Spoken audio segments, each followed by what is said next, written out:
Sights in the city got people crying. That's right, motherfuckers. You're not ready for life on these mean streets. It's the Large Blast Podcast Necromunda edition. I'm your host, Stoney, and I'm joined, as always, by Matt. Money, money, money. And Welshie. Yeah, have some slop. And we like to get things kicked off with something we call Hobbies Goings On, where we take a look at the goings on that have been happening in the host's lives. So who wants to kick things off? Matt, I think everyone at home is keen to know how the pile of shame is going on. How's it being whittled down? Pretty much as expected, really, kind of on track. So, if you are a new listener, then you might not realise that Matt has been put aside November to work his way through a massive pile of Imperial Guard shame, and it sounds like it's going pretty well by the sounds of things. I'm confident that all the infantry and characters will be done. I've made a very good progress on those.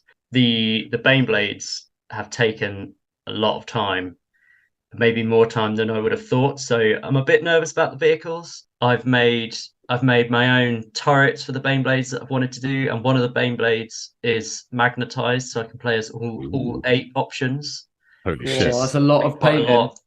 It's quite a lot of setting up time. And the Basilisk, the Forge World Basilisk. Oh man, I've started to build it over the past 4 days, and it's been a bit of a nightmare. I've had the kit for ages. Bought it when we were at Warhammer World, me and Welshie, in 2019, I think it was the beginning of the year, and everything looked fine on the kit. And I've come to put it together. There's no instructions. And is it a resin add-on to a plastic hull? Yeah, it's a big resin, like a resin sub-assembly that you add on, but actually the warping's quite bad. The resin is bits that should be thin are like twice as thick as they should be, and they're like flat panels that you can't cut down. Oh, classic Forge World shenanigans. World resin. But the no instructions did make me laugh. It's because they know only a true Imperial Guard player that has like a Haynes manual for all of the Guard tanks already at home will buy Forge World tank conversion kits. That's true. Imperial Guard players aren't happy unless they're trimming bits off a panel here and there. Right? Yeah.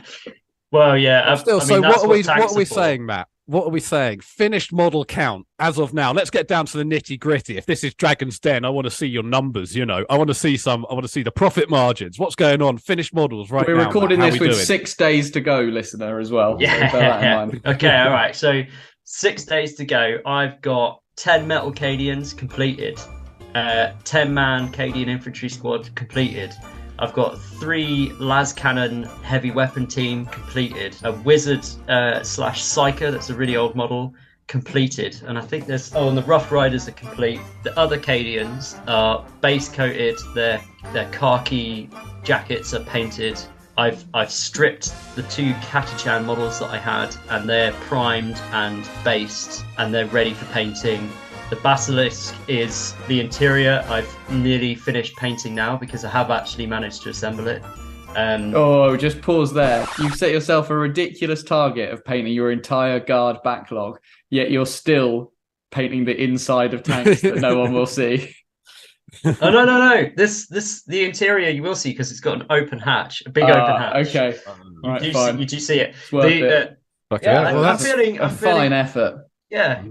Oh no, sorry. The Krieg, the 10-man Krieg unit is built, primed, and I've been doing some swatches this afternoon to work out what color to do them in.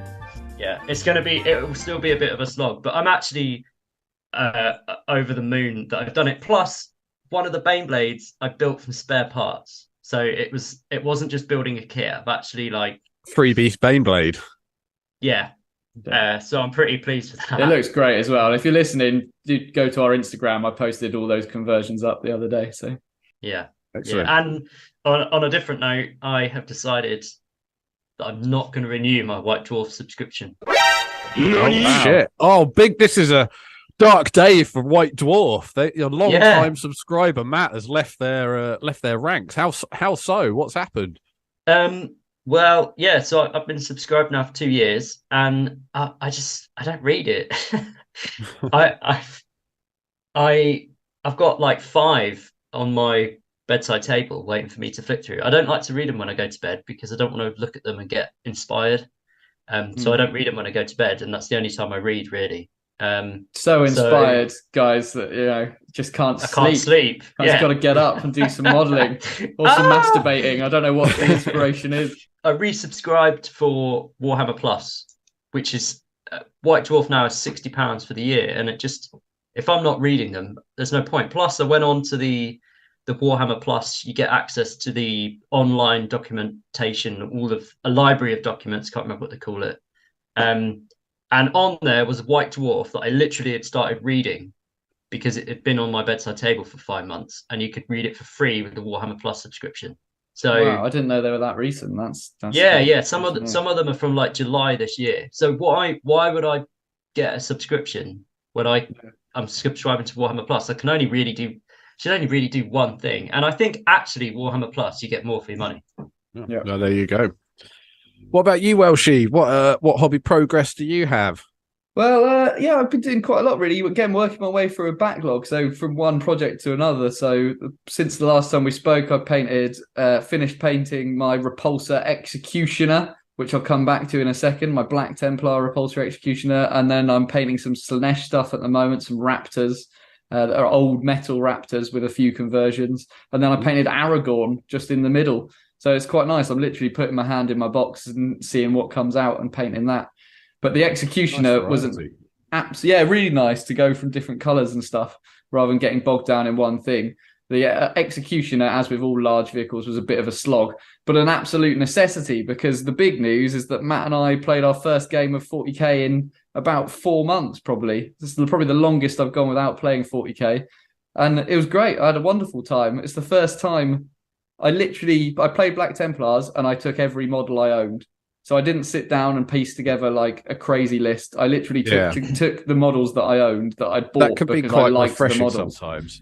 That can be quite refreshing. I remember, I've been in that position before where like you barely make the points cost if you max out everything in your army and you just have to bring everything. Like I had to use a tech quite nice from my Raven Guard because I was like 70 points short. I mean, he was a necessity because I had 2 dreadnoughts, but it was really good. And it turned out that it was actually super strong against the list that Matt had bought. And I tabled him. So sorry about that. Boom. It wasn't before me throwing all caution to the wind and charging in my whatever she's called, Canoness, to absolutely annihilate your HQs. So my it was the perfect kind of cinematic. The big tank rolled in and blew up all of Matt's like heavy flamer immolator tanks, and the Exorcist just wiped them all off the board. And then the Emperor's Champion went in for a thrusting strike. Little did he know that the Canoness can like cut her own hand and infuse her sword with a soul. So she then took down the Emperor's Champion. The Emperor's Champion fought on death and took out Matt's secondary HQ. Then I charged in, took out Matt's HQ, who then came back to life, who took out my secondary HQ, who fought on death and took out his HQ. It was the perfect, kind of. And by the end, final to the game.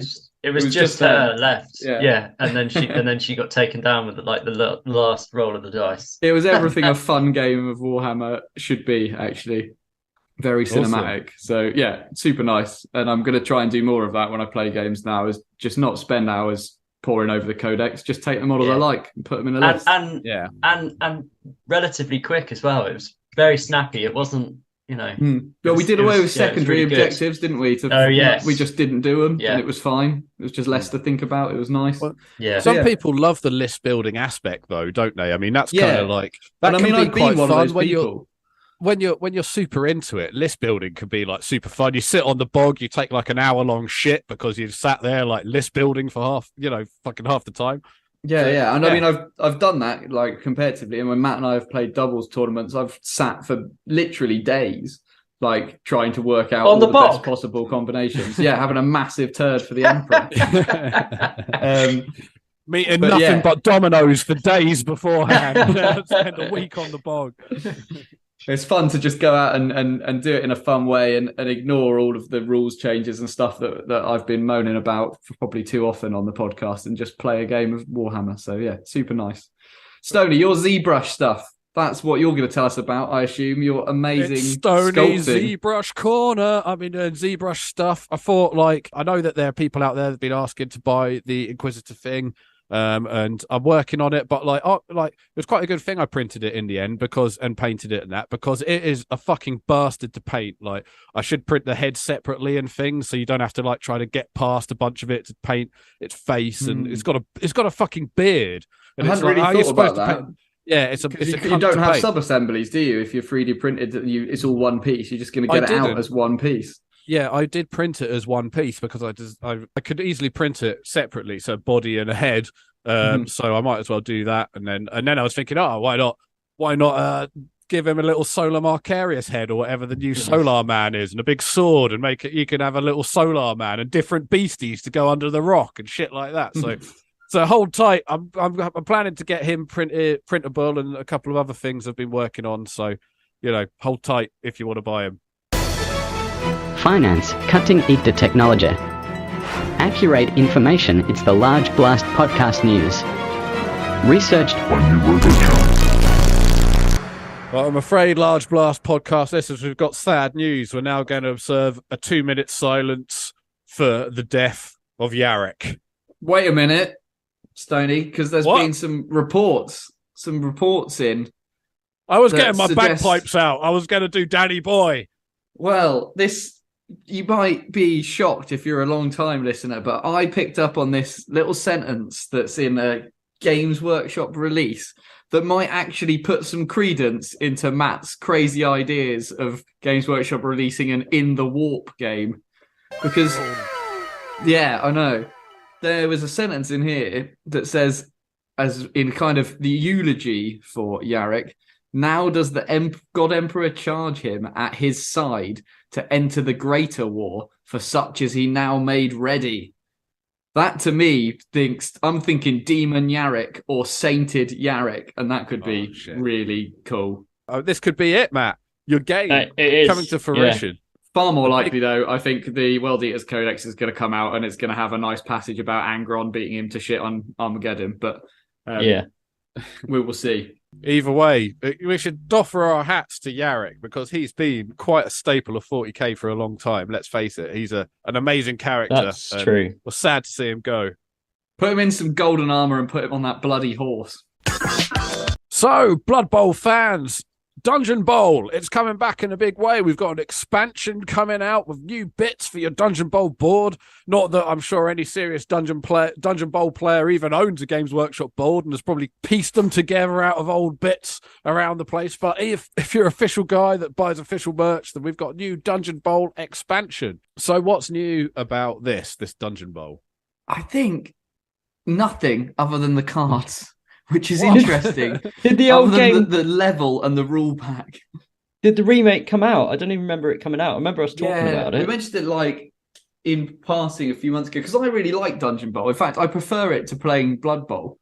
I mean, you can't play it without knowing the Blood Bowl rules, but I think it's a more fun game to sit down and have a game of Dungeon Bowl because it's just so ridiculous. Yeah.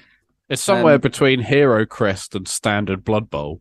Yeah, exactly that. And it's fun. You can play it with multiple players rather than just 2 players. And I remember playing it with one of our mates, Will, who we had teleporters, so people were just popping up all over the place, people throwing balls into a teleporter and it would play as the other side of the pitch.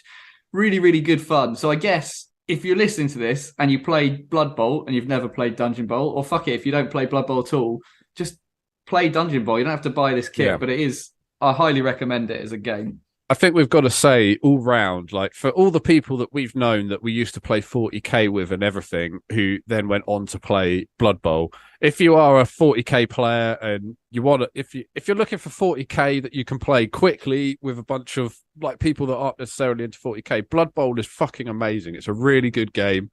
There's a lot of fun things you can do there, and if you're already into Blood Bowl, give Dungeon Bowl a try because it's even better than Blood Bowl, but learn Blood Bowl first. I should add that Will is starting another Brighton league, so if you're listening in Brighton, get in touch with us and we'll get you in the league. Knock on everybody's door in Brighton until you meet a man called Will that's doing the Brighton League, and give him your details. Rolling in my 6-4. So there I was, right, living like any country boy would out there in the sticks, a big neck, a hill willy, and like every country boy, I had dreams of going to the big city and making my fortunes, the big town of Necromunda, where the streets are paved with money and weed. Of course, my mum and her boyfriend Jeff were sad to see me go. They hid it well, but deep down I knew they were sad to see me spread my 38-year-old wings and fly the coop. I gave me old mum a big old kiss and said goodbye in the way that we'd grown accustomed to, you know. It's funny when you live with someone, isn't it? You develop a funny way of speaking, isn't it? So I was all like, please, mum, please, don't kick me out. And I was crying, you know. It's just the way we are. It's just the way we talk. She was all like, get the fuck out of here, you know, get the rest of your shit out of here. Anything that's left here, I'm going to burn it, you know. That's my mum, though. She never was very green, you know. Old school. Jeff was there too. He tried to say something about hoping we could all be still friends or some shit, but he's not my real dad, so, you know, I didn't even care. Jeff turned my old room into a big thing for his model trains anyway, so, you know, fuck him, I guess. So I got my megabus ticket, and I went to the Hive City. Who would have thought it, eh? Little old country stony going to the big city. I wonder what I'll find there in the Underhive. It'll probably be more like the Thunderhive. Am I right? Huh? Moving on up to the Hive side, right? I'm moving to the Hive. I'm moving to the Underhive. I'm moving to a Hive world. What do I need to know? Matt, tell me what a Hive world even is before I pack my bags. I pack up all my boxes and I go. Quick tip.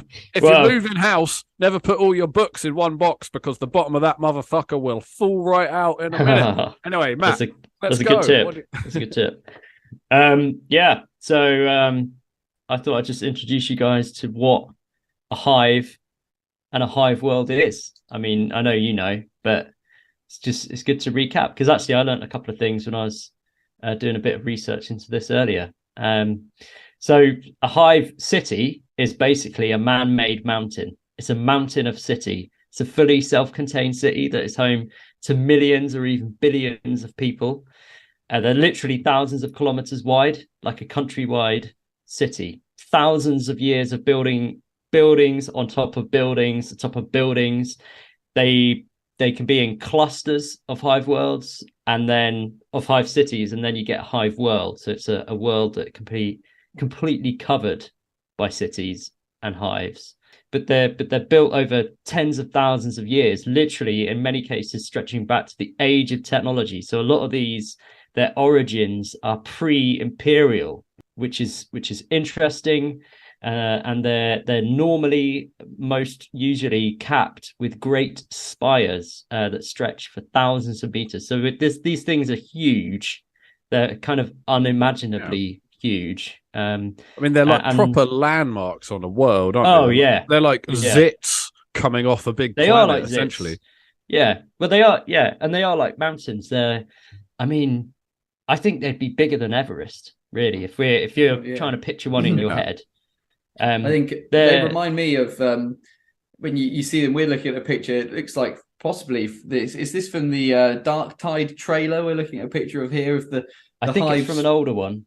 Okay, we're an older game. Yeah, with the hive spires kind of penetrating the atmosphere of a planet. Yeah, it reminds me of like when you see a kind of ancient cities with the temples breaking out of the clouds or out of the trees. It's like that, but on a much larger scale. I think like, is it Yavin 4 on Star Wars, where you see it's based in Mexico, you can see the temples above the trees. It's like that, but on a planetary scale. It's madness. Yeah. And I mean, I've read that in the lore that even a hive worlds can even have literally thousands of hive cities. So it's like planets can be absolutely covered in these mega cities, and literally, the wealthier you are, the higher you up in the pyramid, literally. We'll go into the breakdown of what that means. But if you're really rich, or you're a governor, you're going to be living right at the top in the spires, away from the low slum. geographically, that means you literally have access to fresh air, right? Because you're above the smog. Yeah. So you're smog rich cloud. And light. And light. Yeah. The lead-lined blanket of smog that like overtakes half the people that live there. Yeah.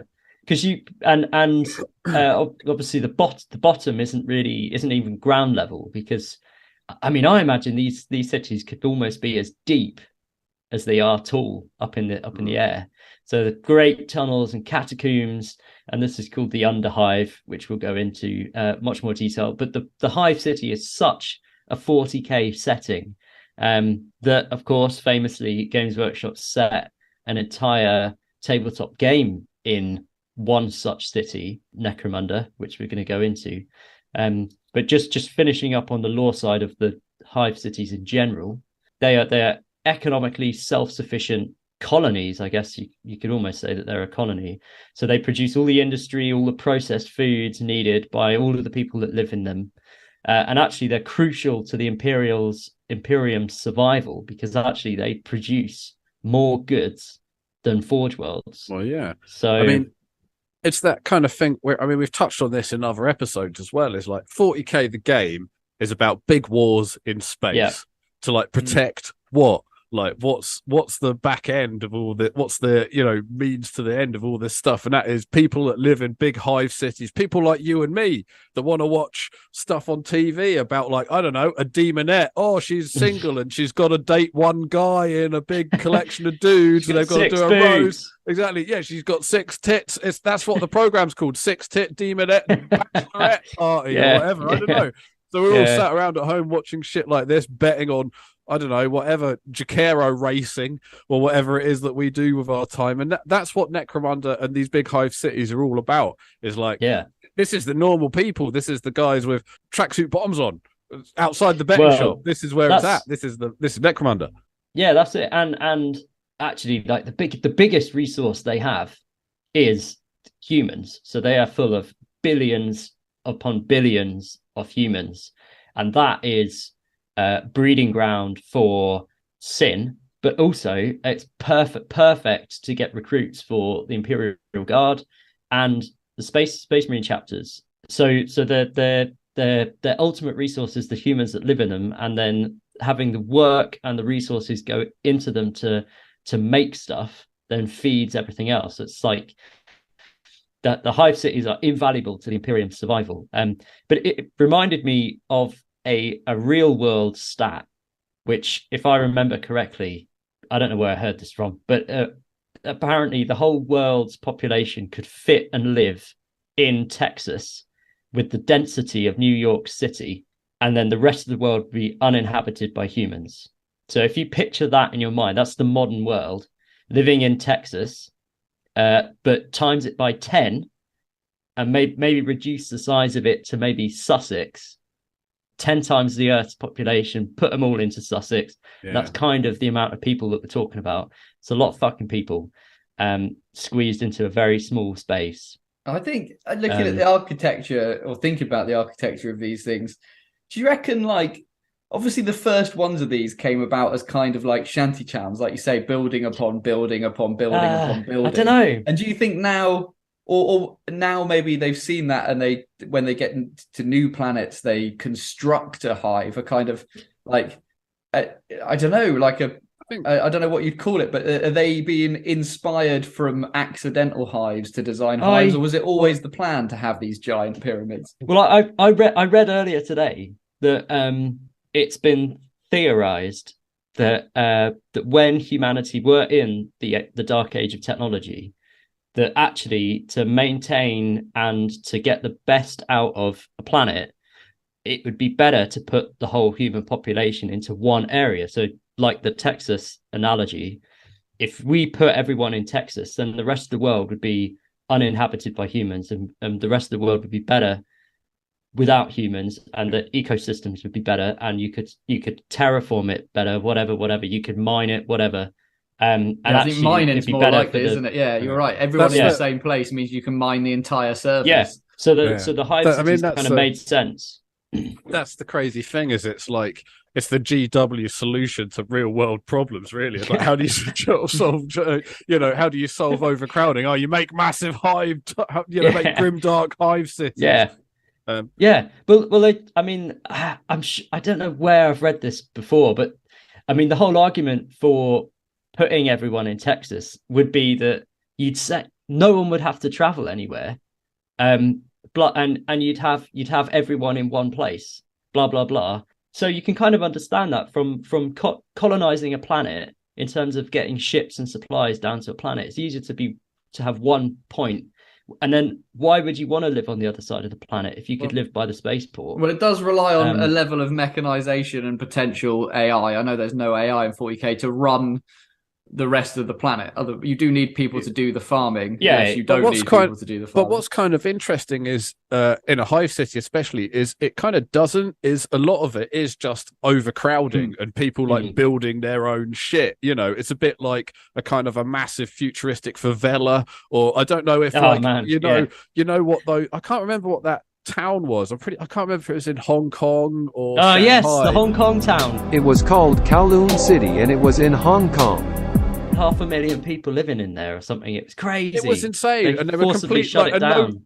No one knew who was there or what was going on. And that's kind of what like Necromunda and all this stuff is. It's like a cross between like imperial infrastructure being like, we need to build a town, and then like a load of other people being like, well, I'm going to build an extension made out of corrugated iron attached on the side, whatever. So it like becomes this mash of like life, actual real life, like we would recognize as people in the 40k universe. It is. Oh, well, you said it's like a future favela. It really is like Rio or something, and there's something classically sci-fi about a city like this. But it's a great 40k setting. I think it is. It is classically sci-fi, but then as with everything 40k and why we love it so much, it's taken to the extreme. I mean, you can imagine if you're in a small bit of this, if you look left and right, it looks pretty similar to Blade Runner. The difference is it goes up 3 kilometers above your head. Like the scale is just unimaginably bigger. But I reckon that kind of Blade Runner's only one example, but that kind of sci-fi feel of gantries and smog and rain all the time and darkness, Gotham City, another example. I 100% agree. I think this is 100% those things. It's Gotham City, it's Blade Runner, it's Judge Dredd, but in 40k scale. So like, it's not just like, I'm like, Judge Dredd has got to defend tower blocks. These are the tower block is a mountain. It's bigger than Everest. It breaks a cloud level. Yeah. It's crazy. So, you got to love a hive world. It's nuts.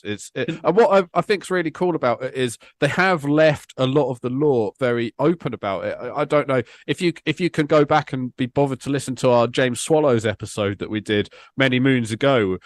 He talks about the fact that they left a lot of stories open for people to make up, like what would Games Workshop doesn't fill in the blanks of what it would be like to be someone like you or me living in 40,000 times, and that's Necromunda kind of touches on. Yeah, I think that's interesting because the gaps actually then get filled by interpretations that are based on things like Blade Runner, right? So I watched the Interrogator series, which is like a black and white noir animation on Warhammer Plus that's set in a hive city. Yeah. And the feel of that it just feels like Blade Runner because the gap has been filled by other inspiration. It's which may have been the original inspiration. It's all cyclical, guys. Final fact before we go into detail on or we land in Necromunda, how many hive worlds are there in the Imperium? There's actually, well, obviously it's made up, but there's a fact. More than there are grains of sand on the Barbarossan coast. No. Can we do like a higher, lower type thing? Like if I say like 300, can you say higher or lower? Yeah, it's higher. 3,000? Higher. 3 million? Lower. Yes, I was going to go billions. This is 40k. 300,000. Lower. 200,000. Lower. 100,000. This is going on longer than we thought. There's 32,380 hive worlds in the Imperium. Well, there you go. Bank that, listener. That'll be one for your next quiz, Warhammer quiz. What is 32,380 times 100 billion? Because that might be a good estimate for the population. Anyway, not enough skulls for corn. That's what that is, mate. Not enough skulls. Yeah. I smoke weed, eat pussy every day. So most people, if you're a normal person in Necromunda, chances are you're going to be living in the middle hive, the city, the hive city, which is where you're going to rub up your shoulders against some of the known gangs around there, like the Cawdors or the Eschers or the Goliaths or the Van Sars. But Matt, I think you know a little something about these houses that's going on in the Hive City here. Do you want to tell us a bit about them? I do and I don't. So right, we've come into Necromunda. Firstly, is Necromunda the planet or is it just the Hive? It's Necromunda Primus. Necromunda is the planet. Yeah, I feel like we can call it the city as well. It used to be called something like Arneus or something like that before. Necromunda. Had another name. I listened to something about that. There was an alien species on this planet. No, an old human civilization that was reconnected forcibly with the Imperium. Anyway, it got fucked, and now everyone's living there still getting fucked, as we're going to go into, because at the top of the Hive is the top man, the governor. What's he called? Mr. Moneybags. Mr. Moneybags. He lives at the top. Why does he live at the top? Lord Helmore. Lord Helmore lives at the top of the Hive because he lives in the spire, because the spire, as we said, has got clean air and it's got light, which is great views. Yeah. And well, it's the penthouse. It's the penthouse of a city. It is the penthouse. But as we've said, they pierce the cloud cover. So the views from up there would be spectacular. Well, they wouldn't. They'd just be of cloud. But such beautiful, swirling chemical clouds. You wouldn't see anything below the cloud. You'd see clouds. You don't want to see below the cloud. There'd be all these crazy chemical clouds that are like orange and green and shit that are made of like, a million farts. Imagine the green of a million farts floating. Do you reckon Lord Helmore's up there with Jared Leto, like laying out a white sheet and getting his axe ready, doing a little dance in his pants? Yeah. That's the kind of life he leads, I reckon. I envisage the spire actually being way above the cloud cover, so they're getting spectacular light and views, and they can see the blue sky, which actually for most people in the Hive City is a kind of myth, I guess, because they don't see the sky at all. But the spires aren't just towers. They aren't just towers. There's like transportation hubs, airy, stupendous, unimaginable boulevards and stuff in the sky. It's a separate city in the sky, isn't it? Because people guard the lower levels from being able to get up there. Plus, they have free energy. The people at the top get free energy and free resources because they're so rich they don't need money anymore. They're on universal basic income. Is that what you're saying? They are. They've nailed it.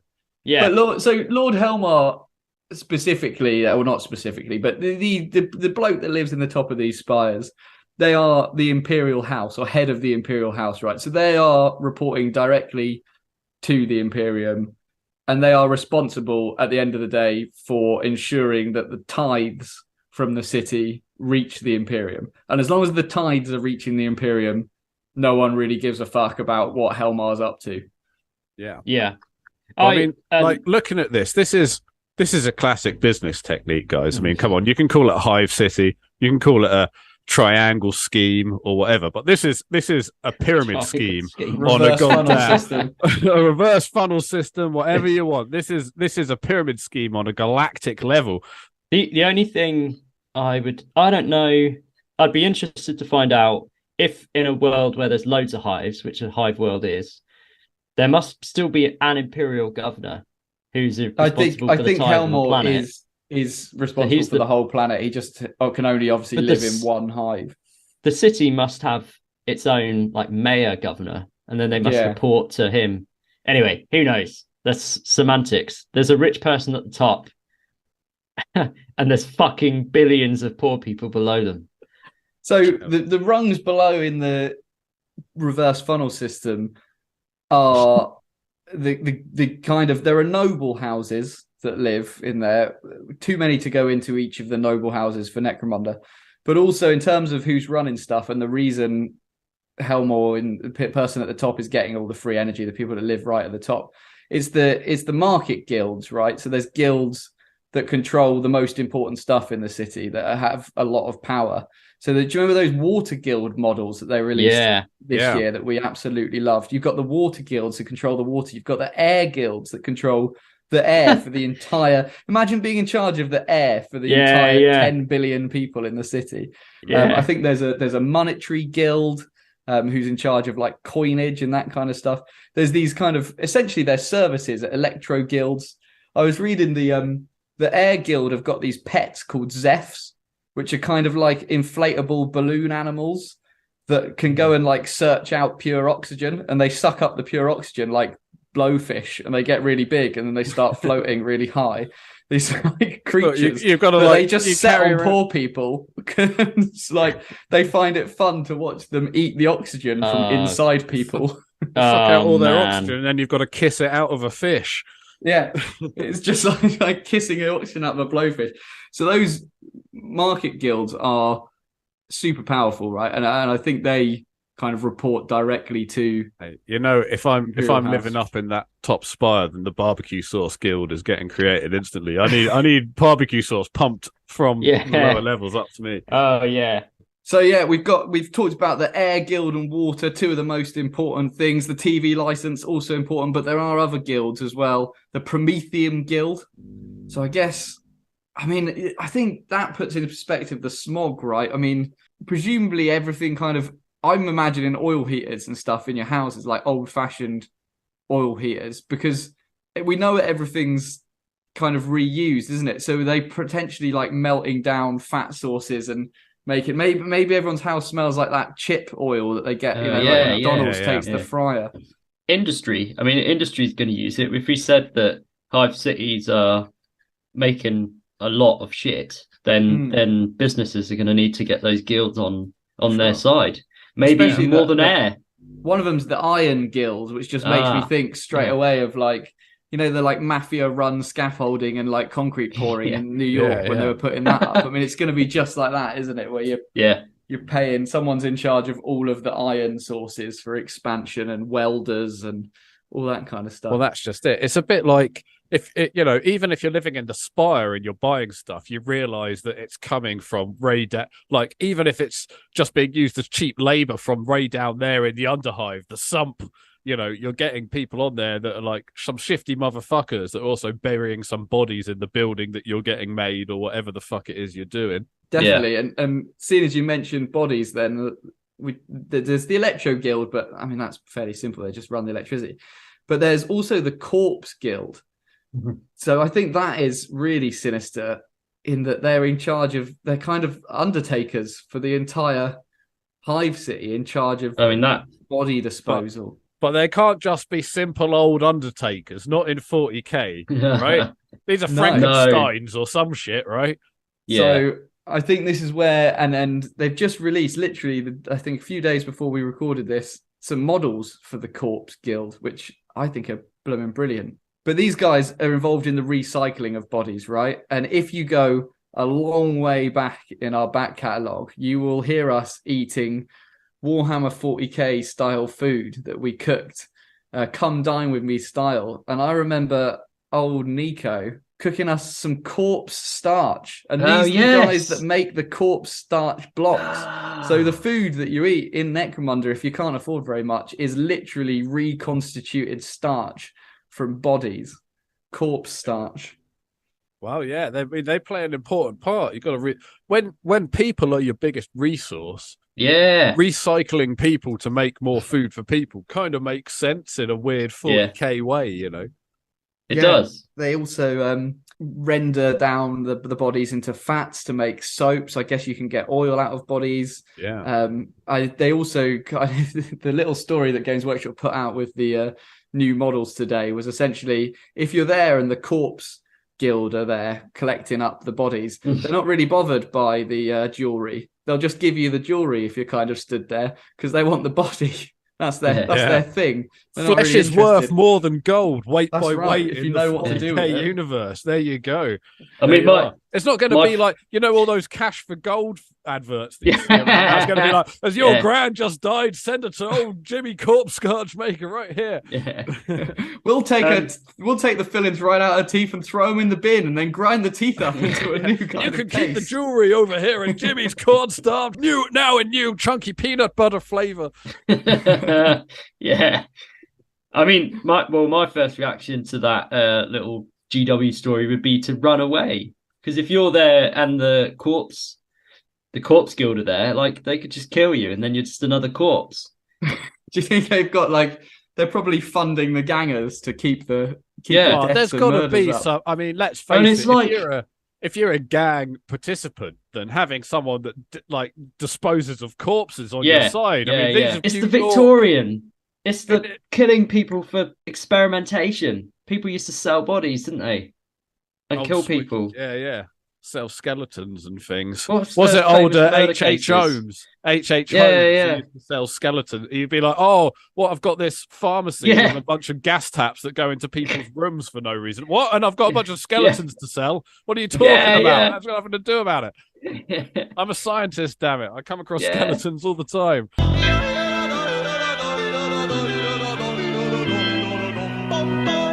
So welcome back, sports fans, to the wrestling part of the Large Blast podcast, where we've got a real doozy, a heavyweight match. That's right, in the red corner, we've got none other than Gazgul Fraker. Wah. And in the blue corner, the challenger, we've got Old One-Eye, the tyrannid beast that's conquered worlds. Raw. So, boys, who do we think is going to win in this clash of the big boys? We've got Gaz, we've got Old One-Eye. They're both experienced, they're both old, they're both ready to fucking rumble. Who do we reckon is going to win this? It's a tough one. They're both dumb enough to invade a Hive city. That's true. That is true. Let's say that Gaz doesn't lose. It's a Hive city. Yeah, okay. They're in it's a like Hive King city. Kong. They're like King Kong on the edge of the tower. They've worked their way up to the top. Yeah. Does Gaz still have an eye patch? He's got a cyborg eye, isn't he? He's got the cyborg eye. That's right. Who knows what he can see out of that? Maybe he's hindered by his eyesight. He's at least got one eye that works better than the other, even if it's a cyborg one. Are you suggesting that one eye doesn't have any depth perception? I'm not. I'm suggesting that they've both equally got bad depth perception as the other, potentially, because if Gaz has got one mega eye and one eye that's working normally, then surely that's the same as having one shit eye. Do you know what I mean? That's it. I reckon Old One-Eye's working eye is probably just as good as whatever orc technology is in Gaz's head. So it's a battle of claws, right? If we're going hand to hand and we're taking his like quad shooter out of the equation, we've got big old crushing claws. It's going to be an actual wrestle, isn't it? Once these guys get into combat, it's not a kind of saber fight on a pirate ship, is it? These guys are going all in. It's going to be like one of those really boring MMA fights where they just end up hugging each other loads. And they can't actually grapple because they haven't got long enough limbs. It's going to be doubly boring because one of Gazgul's arms is an actual gun and can't actually hold anything. So. Well, I think that because it is going to be an actual wrestling right up close, that I think Gaz is going to take it, because Old One-Eye's got stupid claws that he can't like attack him with, but Gaz can just kind of crush it to death. He can like bear hug it to death or like break its neck or something. I mean, you say that, but Old One-Eye, I mean, he's been around. Boy. He's been around. This is a named Tyrannid character. Let's not forget. This is basically the same. Imagine if there was an ant in your garden. Imagine that another one of your people in their garden would be like, oh, I've seen that ant in my garden. This is like a big motherfucker. Yeah, but Gaz is just a mushroom. It's just a big angry fungi that's grown to be like a mega... I'm more impressed by that than a clever ant. I get that, but I mean, what I'm saying is like it makes more sense for a big sentient fungus to make a name for himself than it does for like an ant or a bee. Imagine if there was a hornet or a bee or a wasp and you're having a picnic and you're like, oh shit, that's Old One-Eye. That's the bee that stung me in the last thing. Imagine that guy. It's just going to be such a non-dexterous fight. There's just neither of them can grab each other. One's got a gun for an arm and a claw that only bends in two places. The other one's got claws and hooves. They don't even have real working opposable thumbs between them. I think they're just going to curl up into a ball, kind of grab each other, to the point where they fall off some upper hive. And whoever lands on the ground after spinning all the way down is going to take the impact. So Wile E. Coyote style, fall off a cliff. Here's what I'm reckoning. Okay, well, if it just comes down to luck, let's not forget Gazgol has Macarai on his side, and Macarai is the luckiest motherfucker. We didn't know Macarai was there. Macarai is there. He's always there. He's like Paul Bearer was to The Undertaker. He's there on the side of the ring. He's thrown a chair in. He's thrown a lucky chair in that's got like a fucking spike through it. Gazgol's picked it up. He's picked it up with his big claw. He's decided to go for the chair over the claw. That's the decision he made because Macarai threw it to him. He's hit old One Eye in the head, taken out his other eye. Old One Eye's flapping about with his shit claws. He's taken out a fucking hot dog vendor. He's done a Coke machine or some shit there. And, Gazgol's taken the opportunity to snip him. Do him. I reckon Gaz. I'll go with Gaz. But regardless of who actually wins, I think the real winners are the Corpse Guild. Because whichever big old chunky body is there, that's a lot of soap.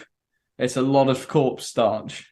And it's potentially some cool gubbins. That'll be like some limited edition potpourri. Why is my green soap? Why is my soap green? Like when McDonald's did that green ketchup, It's just... That was just when the weird McDonald's ketchup cow got a disease and started shooting out green ketchup. Yeah, his features would never be normal again. So I've been in the Underhive for about a week now, and I've got myself a little place. It's not much, little humble place. Not gonna lie, it's a bit shit, but it's all right. It's a bit rusty, covered in oil and weird pipes and that, but it's okay. The other people that live in my building, they're funny. They're jokers, They're always saying they can hear me crying through the walls at night. Anyway, they're jokers. I even heard a couple of them saying that they thought I had literally shit my pants when I saw them, and they thought that they were going to come into my room and rob me whilst I was sleeping. Such jokers. But I thought this would be a good time to get out about and explore the town, change my trousers for a different reason, and I went out, hit the streets. I had on my finest drip, waist-high, crispy blue jeans with a central crease down each leg. Up top, stepdad Jeff's old leather jacket, which I added a few chains to look extra tough, just in case the shades and jackets didn't make me look like a double-hard bastard enough. Underneath the jacket, rocking a fucking Stained shirt. That's right, the band Stained. I think they were hard as fuck, and I don't care what anybody says. So it was time to get out there and show these streets. Stony had arrived. The air as I stepped out felt rich with excitement, whimsy, and the fumes of burning chemicals in every imaginable combination. Shops with neon lights flickered and flashed, fighting for my attention beneath the layers of built-up grime as I walked past. Rat burgers, hot girls, spider fights here. Wide-eyed, I was buffled this way and that by the seemingly never-ending stream of people, marching to I know not where. "Get out the way, you tourist cunt," they shouted. "Hey, is that crying man just shit his pristine blue jeans?" I heard one joker yell in a half-daze. Suddenly I felt a large, firm hand on my shoulder. "Come on, buddy," he said. "I'll help you out of this." And the next thing I knew, this guy had taken me to the sour-smelling room and low lights, the shady tinkling of glass. And as we walked, I could hear the rhythmic, scrambled drone of a broken radio, of what must be a bar. The big man sat me down and explained that he had only been new to town a few months ago, that he'd come from a small village just like me. He said that he'd nearly lost it all on his first day, but he was savvy now, and that he'd show me a thing or two and get me good and started. I was like, wow, this is great. So he showed me this product that he's got, this fitness powder, this protein powder. Sounds amazing. Just one scoop a day will get you sorted out, make you big and buff. It's it's the secret that the Goliath gang don't want you to know. So if you guys want to buy any, let me know, and I'll report back soon with more of my necromunda journey. I'm going to admit that I've never ever played necromunda, and I know you both have. Sum up in like a short sentence what it's like to play. Give me an idea. Just give me an idea of what it's like to play. Well, for me, coming from the olden days, I remember those big red rulers because they were Necromunda was the first game that used to get those big red measuring sticks in. Yeah, so I was like immediately blown away by the big red stick. Immediately. So every time I see those measuring sticks, I always think back to Necromunda and like what a fucking good idea it was because you used to have to like go up and down terrain and stuff. So obviously having a designated measuring stick made that. So I automatically think of them. And then I think of leveling up my gang. I think of like losing at games and like collecting points and desperately trying to make my gang better and better by like buying things until I eventually had enough money to buy a needler. I remember that, which was like a really shit hot gun, and I like the guy that I did it got killed instantly, and somebody stole his gun, and that's Necromunda, baby. That's what it is. It's kind of RPG role play. So you can. So it's kind of like Blood Bowl because I've got experience of Blood Bowl. So you can you can soup up your gang. Yeah. Well, I was gonna kind of come off that with the souping up your gang because for me, it was one of my kind of turning points actually that could have gone a completely different way. So I started playing it, and for me, if I was to sum it up, it would be disappointingly complex. That's what I would say about Necromunda. So you played the new edition. I started playing Necromunda because I thought it was going to be a really fun game, and the rules, old one as well. The rules intensity is just. It's so much, and the going up and down, and I look back at it now. I've played Kill Team, and I think if at that point where I decided to start playing Necromunda, I decided to start playing Kill Team, I would have had such a better time, and I'd probably be a Kill Team player now. But Necromunda just was too much to keep track of. It wasn't small 40k, which is what I thought it was going to be. No, it's more like it's kind of like a Dungeons and Dragons campaign combined with a kind of a small 40k game that is like Necromunda was always the kind of the 40k equivalent of Mordheim, which I don't know if any of you guys ever played, but Mordheim was fucking brilliant. It really was a more streamlined version. A lot of people say it was the best. You know, again, it's a very small niche player base, but people say it was really good. The GW chose to redo Necromunda over Mordheim. That's interesting though, because you've just said that Necromunda is to 40k what Mordheim is to fantasy. They're bringing fantasy back, and fantasy is coming back. Age of Sigmar is like 40k is to Horus Heresy and fantasy. So you need a Necromunda to go with that. So maybe when they bring back fantasy, they might bring back Mordheim. Yeah, maybe. Yeah, that'd be cool. I think for me, I think the best way to use these Necromunda models, because now we mentioned the models, we've been pretty much floored by every single Necromunda release. Like almost everything I've loved, start to finish. I mean, I think it's fair to say we've also been floored by the Kill Team stuff that's come out. The small groups of people, but definitely Necromunda stuff. Amazing.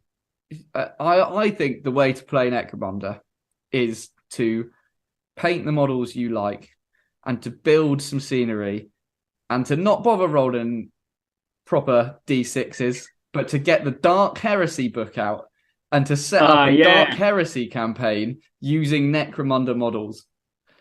Because it's somewhere, as you say, Stoney, it's somewhere between Kill Team, a dice rolling game, and an RPG.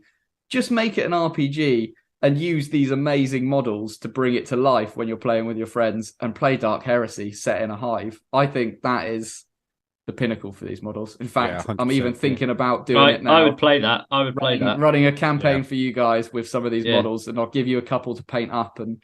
Well, not give you. You can buy your own fucking models, but I'll work out what's going on. Get up off of that thing! Anyway, should we get back to the hive?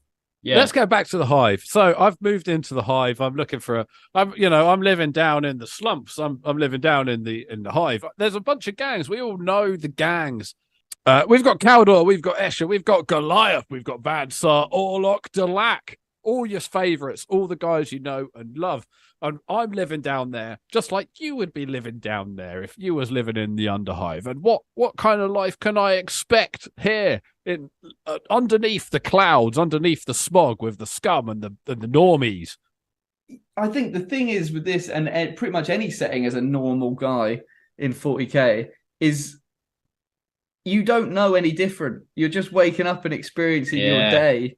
The chance of you knowing anything about anything else is so. It's not like you're not growing up and going to school and getting given like a atlas of the Imperium and finding out about the jungles of Cadia. You're just getting up and going to your slop family and trying not to be recruited by the gene stealer cults or get taken advantage of by a Munastoran priest. You're just living your life in the dark with no natural light, with no taste to your food, trying to avoid becoming part of a gang or being killed or killing yourself. It's depressing. I think it's just depressing if you're in that area. So I mean, we've touched a little bit like on the alternatives. Everybody knows about the gangs, right? I mean, well, let's touch on the gangs in a little bit maybe, but like if you're not a part of the gangs, what would your job be? You could be a butcher, so you're butchering people like meats. You could work in a manufactorum. Making fidget spinners or Kinder Surprise toys or some shit like that. I think it depends what your Hive world industry is. So Necromunda, it's mainly mining, right? So I imagine you're in factories screwing on nuts by hand to an important piece of machinery that then gets carried by freighter to a giant mine and get attached to there. And together you're building this, but I'd go as far as saying you don't even know what the thing you're building is actually being used for. Yeah. You just go in and screw a nut onto something. It's just a massive... Everyone's watching Andor at the moment. It's just like a huge statue of the Emperor that's like seen from space, and you're just there like making the toe over a series of 10 years. Exactly. Yeah. I think that's it. I don't know what... You can't, again, filling in the gaps. There's not much out there about like... Do kids get born and go to school? Like, what's family life like? I think it is just kind of every man for himself. That's kind of the interesting thing about comparing it to Mordheim, because in a way it is like an old school feudal society, cyberpunk-esque, where it's like, what's your job? Oh, I sell single cigarettes by the side of the road, guy. You make your own money, isn't it?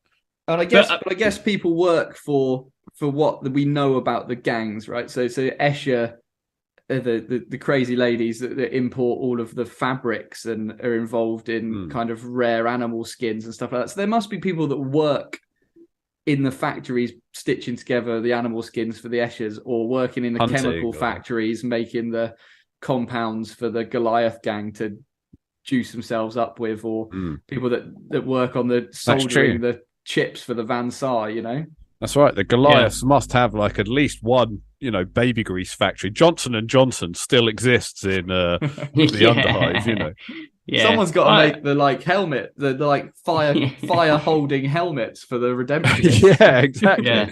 I don't know. I mean, I think it, like you say, it's very medieval. You imagine, like I said earlier, it's so open for us. I imagine some Hive worlds are better than others, where even in the lower levels, people have set up their own forms of education. In medieval cities, there were people setting up their own forms of education, or you have the church and the clergy, which has a massive presence.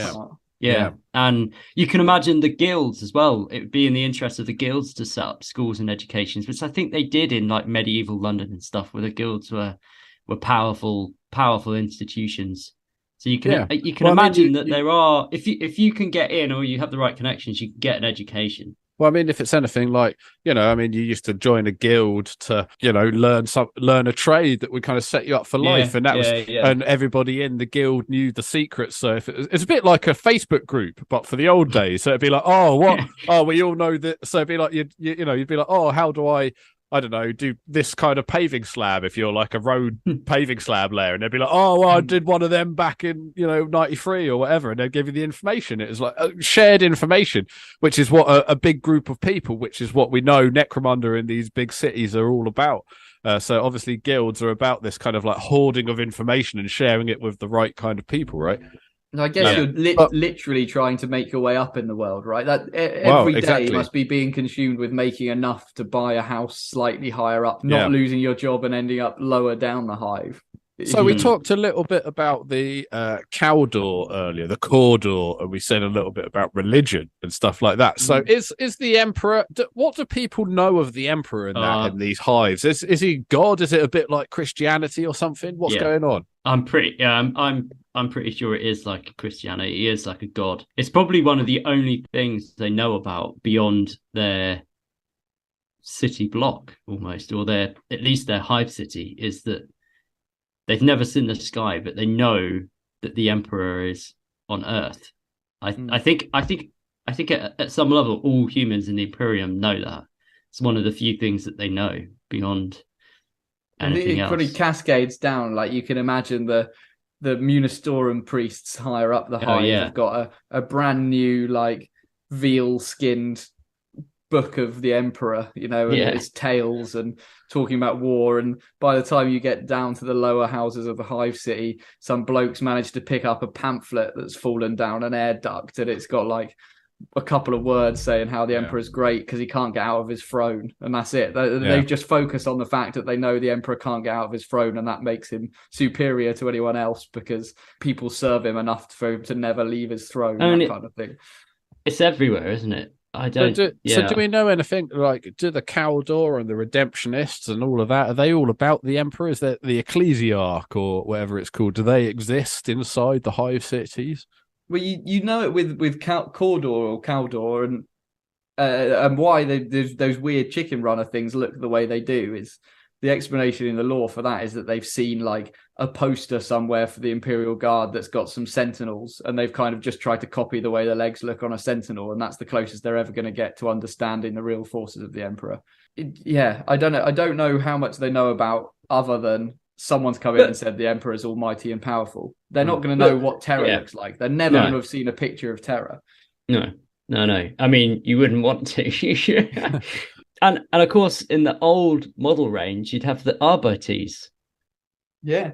Oh yeah, the police. We did a whole episode. I think there's still there's an Arbitine. Oh yeah, of course there is. There is. Palatine Enforcers. Palatine Enforcers, because Hive Primus, the main Hive city on Necromunda, is actually called Hive Palatine. Oh, the Palatine Enforcers. What's quite interesting about the Necromunda as well is, like, in some ways they've got more knowledge of what's going on than the people on Earth, because there's squats squats in the range that live there, like all kind of random races and stuff that end up living in Necromunda, right? That beyond human in a way. It's just like the Imperium. There's probably like a big Orgrin living there somewhere, and his mates, a bunch of that. So it's man. I mean, I don't know what it was, but the way you said that, Stoney.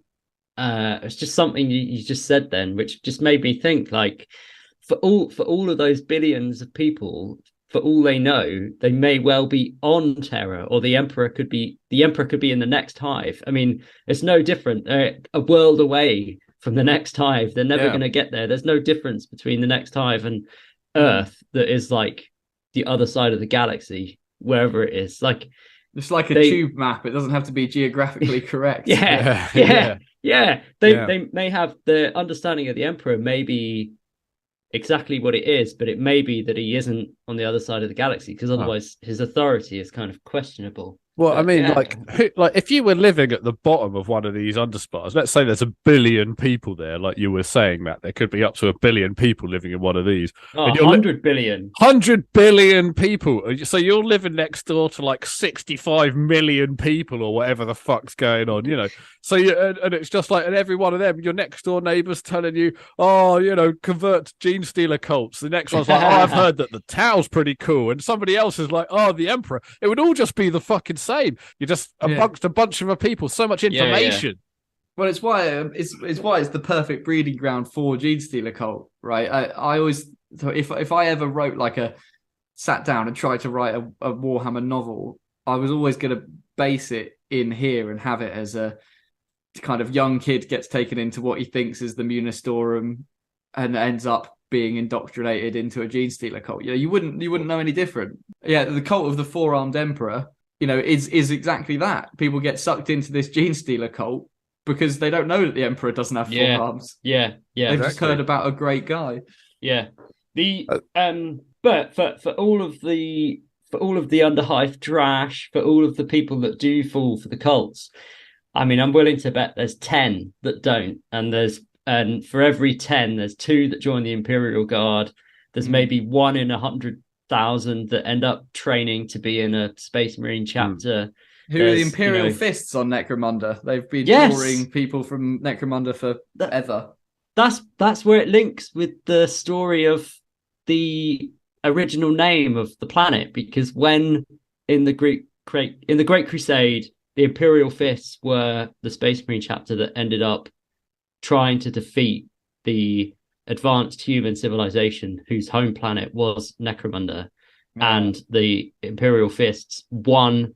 They conquered, but they kept being revolts, so that the planet asked for the Imperial Fists to have a presence on Necromunda, and that's why they're there.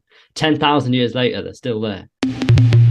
So we've mentioned a couple of times, we're not going to go into all the gangs. I think in the past we've done random topics on what gangs would we join, and most people know about the gangs. But we've all, I think, accidentally said the Underhive at some point so far, because just imagining being this low in the Hive City makes you think about being underground. But we haven't quite gone down to the depths of the true Underhive yet. So this is the area under what you would actually call some form of, although oppressive, city. So the Underhive is described as these kind of like massive rusting caverns of ancient structure that somehow is holding up the crazy amount of House of Cards on top of it. And there's no laws in the Underhive. There's no clan houses that are really in charge. No one really runs this. It's kind of like no man's land. Anything goes. All the gangs pop down to try and get resources into this area. And it just sounds horrible. Like, this is the beyond shantytown. This is living on the mud-soaked streets of some favela somewhere in literally the sewage of the city above you. Some of these caverns apparently have like ancient machinery that was used to construct these areas, and this machinery is so big, and no one that's down there understands it, that there's kind of cults that worship these like tractors essentially that are underground because they don't know what they are. They think they're big kind of ancient beasts, metal beasts that are able to eat the rusty stuff. That is such a good gang idea, like the ancient tractor clan. The tractor clan. The Promethean tractors. Yeah. And but even down here, people are trying their best to make a living. So you've got sloppers, which are guys that kind of set up street stalls that are serving up your corpse starch and your Nutri slime. And if you saved up enough money, you can afford some synthetic fat and vitamin shots to go with it. Like, that's what people down here are eating. And it's where I think some of the coolest characters actually in Necromunda come in. You've got the gangs that pop down to do raids and stuff, but things that we haven't seen modern Necromunda models for, I don't think, like scabbers, which are the kind of... Oh, no, there was a scabber, the guy with his kind of coat open selling... Do you remember the guy that released this coat open selling like things from the inside of his coat? Yeah. But so was scabbers not a gang? Or am I thinking of scabies? So there's also the scavies. Scavies. The scavies are really low down in the Underhive. So they're actually in the Hive sump, which is literally the kind of drainage and drain area. Yeah. And they are essentially cannibals who just kind of go a little bit mad. They've got a number of mutants kind of live with them as well. It's if you're mutated, you end up... If you're born with a mutation, you swiftly find your way down to the bottom of the Hive. They've got scabby dogs that are like kind of weird mutant dogs. There's plague zombies in their ranks. So they trap plague zombies and release them on their enemies. Well, they've got no idea that it's Nurgle. Really cool models to bring back. And I hope we see lots of these things come back. And they also have ghouls. So the ghouls kind of hang around with the scabies. They're Rocky Horror Pictures. Really that's essentially what they were. The ghouls, apparently, they're essentially like people with Kuru, which is a disease you get that makes you go mad if you eat other people. It's like BCG, but for humans. Mad human disease. BSE, but not BCG. BSE. Mad human disease.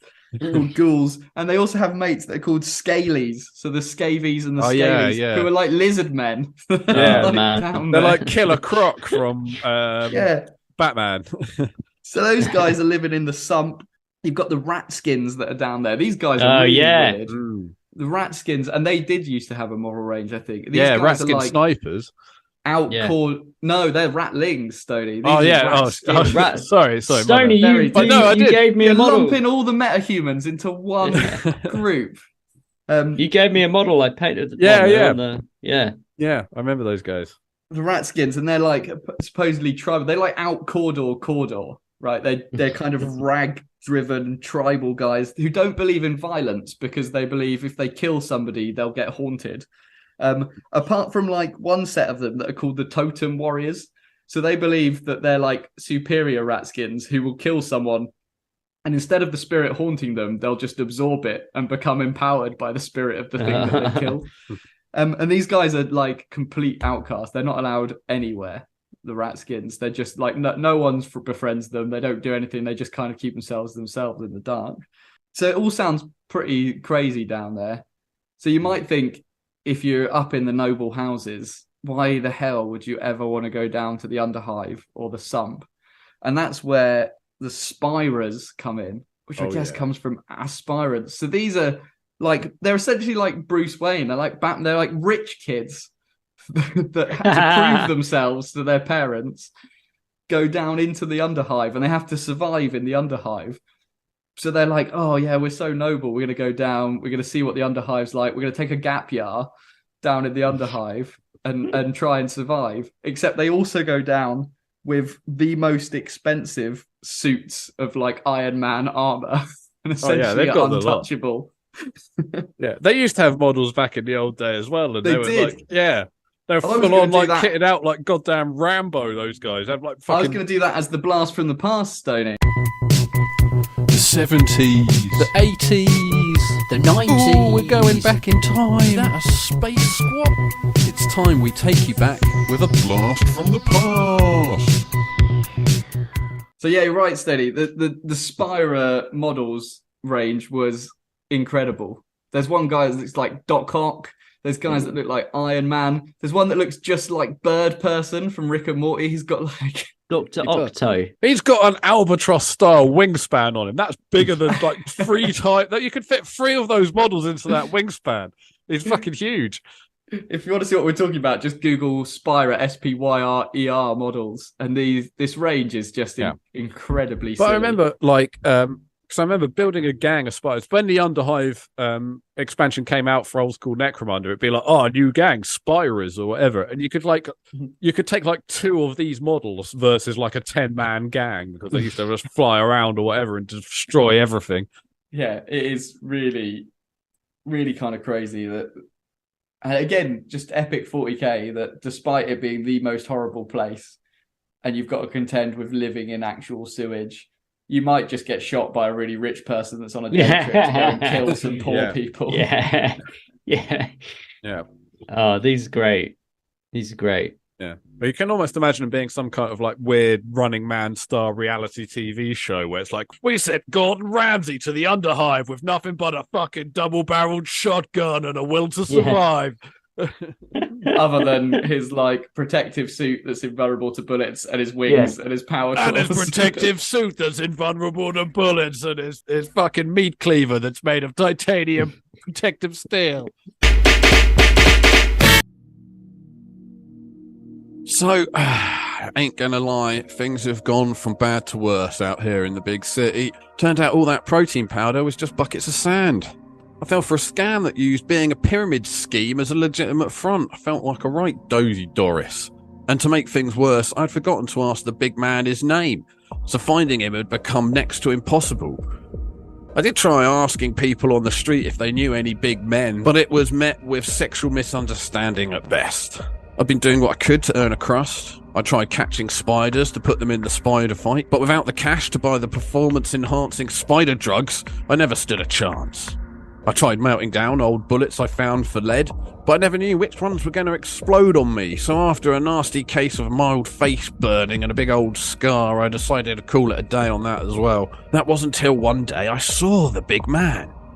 In the crowd. I may not have remembered his name, but I'll never forget that face, I'll tell you what. And there he was, looking shifty, carrying a bucket of that cursed protein powder shit with him. By this time, my life of rummaging through scraps of food in the gutter had got me quite good at moving through crowds. No longer was I left at the whims of the flood of people, a rudderless bystander to their flow. Now my new nimbleness, combined with my withered and starved frame, meant I could slip through the crowd at a safe distance whilst watching him like a vulture. No one even really knew I was there. After some time of pursuing the big man in this way, he saw him slip into an alley next to a known tox house owned by a dealer known as Fat Larry. I deftly trickled in after him, as softly as a man who had learnt to creep up on rats to survive. The big man was nervous as he walked down the alley, constantly checking behind him. Fortunately for me, I'd been sleeping in what I had later discovered was the runoff pool for Big Jimmy's chemical plant, and it had meant I had developed these endlessly oozing suction cups all over my body that I could use to scale buildings with relative, if slightly painful, ease. So I followed him from the murky shadows above as he made his twitchy, nervous way down the alley. Suddenly, he stopped at a solid metal door and I positioned myself above his plump, well-fed body and lurked, biding my time. There was the sound of many bolts being slid back and the door opened to reveal Fat Larry. They started muttering something in quiet conversation then, something about deals and prices and this and that. But I didn't really have any ears to hear them. All I could see was Fat Larry's fat, blubbery chin bouncing up and down, looking juicy and succulent, or the big man's rippling shoulders looking tender and sweet. The next part gets a bit hazy for me then. I hadn't fed in a few days and I had one of my hangry episodes, if you know what I mean. I remember the big guy's head came off first.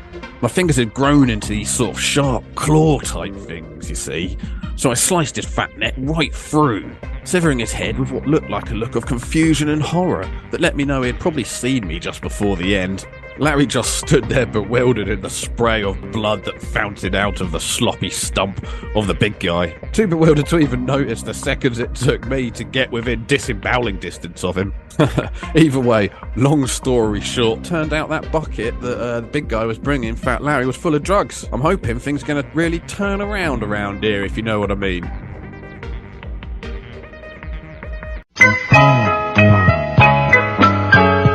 So I guess we're kind of leaving the confines of the Hive.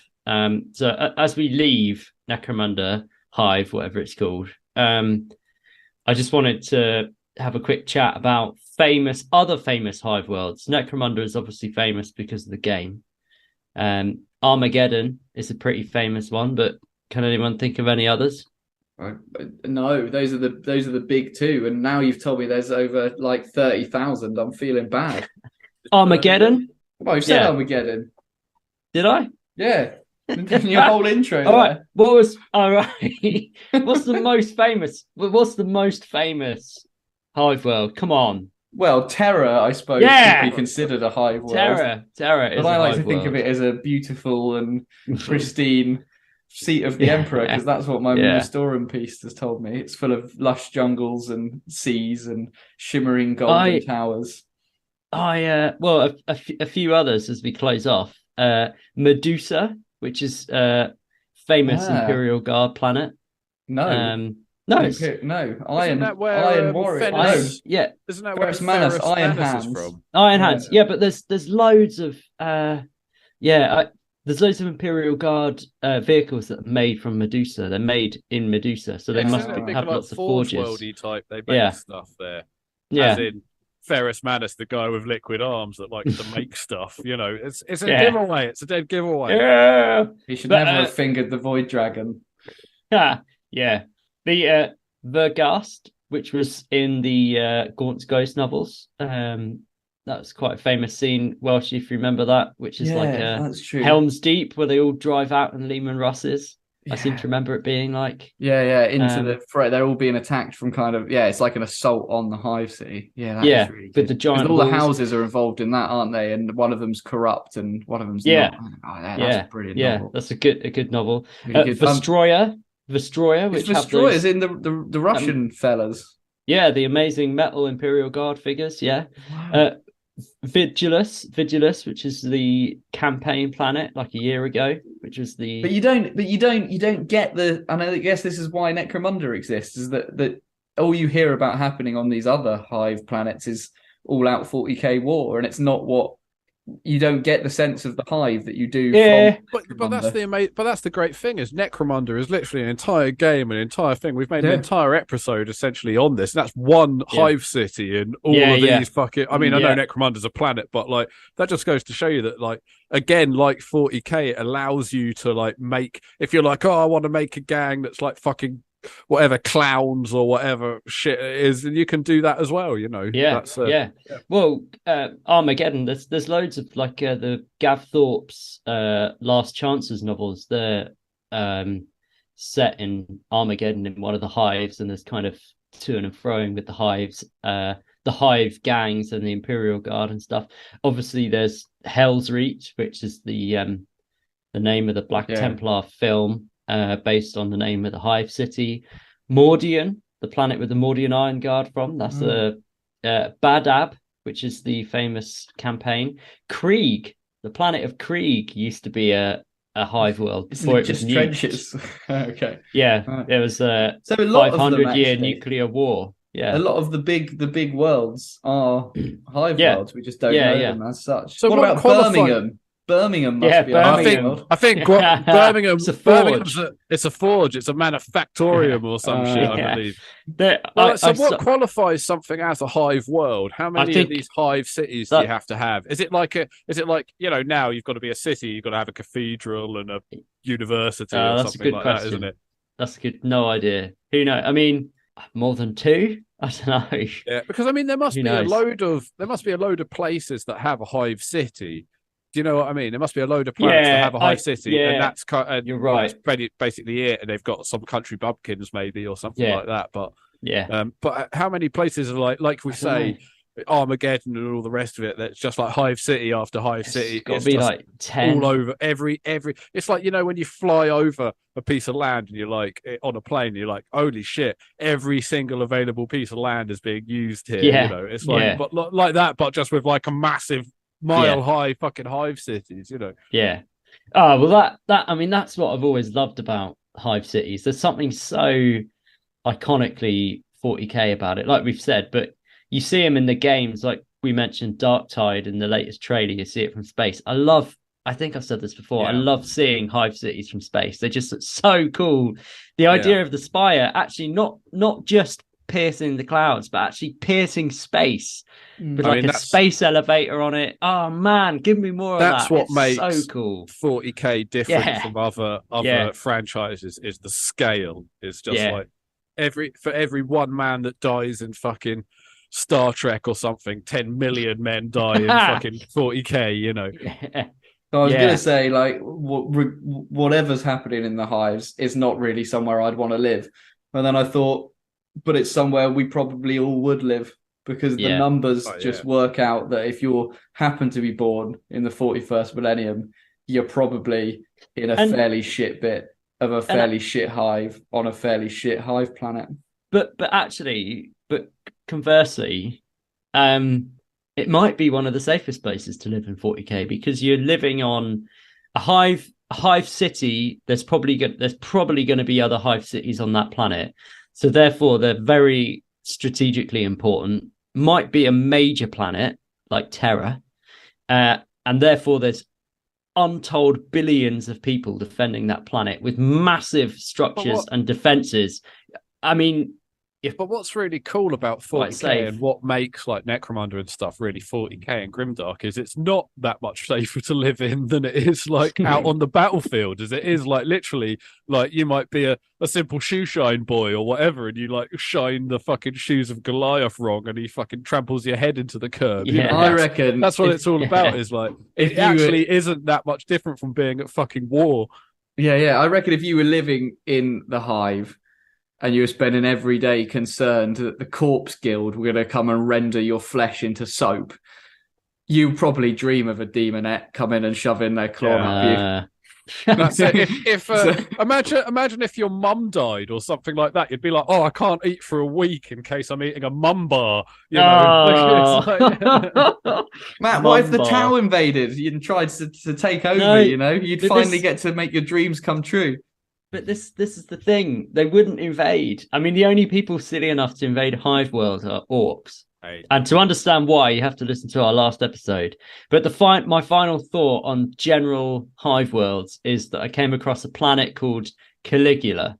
It must be in the 500 worlds of the Ultramar Empire, whatever it's called. Because every Hive World on the planet called Caligula are all named after Roman emperors. Is it full of debauchery? Well, some of them are. It depends what the emperor is. Okay. So like Nero. Or we could get rid of Nero's. You don't want to live in the Nero one. Well, unless you're like a ballerina or something. Maybe that's the best place like for you. Fucking your mum. I want everything about my house off the internet. Funny how things can turn around, isn't it? Only a week ago, I was just a scum bastard. Living out in a pool of toxic waste, eating rats and slowly getting weird mutations. Now, I'm living up here in the penthouse suite of a house made of corrugated iron. A team of 15 gang members to go and do my bidding and sell my fucking drugs. I decided to keep the name Fat Larry's Crew. There'd been some miscommunication about how much the name Stoney had become associated with crying and shitting your pants, so I thought, you know what, I'm Fat Larry now. And it ain't just drugs. Let me tell you, Fat Larry can get everything you need. Guns, wild animals, weird sex with aliens. I've even got into the business of slipping copyrighted material into broadcasts. I do it in such a way you'd never even notice I'm slick like that. But you know, there's always a part of me that misses me old country life. Now I'm here, the big kingpin in the corrugated iron tower, and that's why I decided to collect my gang members together, get our megabus tickets, go out to the country, kick Jeff out of the house, and move back into my mum's old basement. Of course, she wasn't happy about it, you know, but it's fine. We've got guns, so there's not much she can do about it. Jeff might have gone, but Mum loves wine again, and you know that's what moving to the big city was all about for me. So I'll see you guys next time. Welcome back, everybody, to the last part of the show, the Lords of Lore quiz. And this time it's a listener can also participate in the Lords of Lore. Can you believe it? Hey! That's right, listener participation. Great. So, first question to you, Matt and Welshie, is this. Are you subscribed to the YouTube channel? First one to subscribe wins. Go. Oh, I'm just doing it now. Oh, me too. Really easy. Oh yeah, it just clicks one button. I'm already. I clicked the bell as well. Oh my goodness. Oh, in that case, you both get a point, and you do at home, listener, if you've also done it to the YouTube channel. Second question: are you subscribed to the Instagram? Go. Just going to go on the Instagram. Yeah, I follow. Yeah, I'm subscribed. I feel like I'm cheating because I run the Instagram. Well, there you go. And if you at home listener have done it as well, you can also get a point. So let me ask you this last and final question, which we all know is worth 1 million points. Have you rated us 5 stars on Spotify? Go. First person to do that out of the pair of you gets 1 million points. Oh, blimey. Okay. And listener at home, this goes for you as well. First person to do it. How do I rate it on Spotify? It's got a star rating. Click on the star rating. Oh no, it's installing Spotify. I've done it. I've beaten you again. I've done it. I've done it. Welshie, winning 1 million points. Sorry, listener at home, but you can still win. To be fair, listener at home, you can win 2 million points if you do that right now. Anyway, I've been your host, Stoney. Say goodbye, Matt and Welshie. We'll see you next time on this, the Large Blast Podcast. Bye-bye. Goodbye. So much to get an Iron Man suit.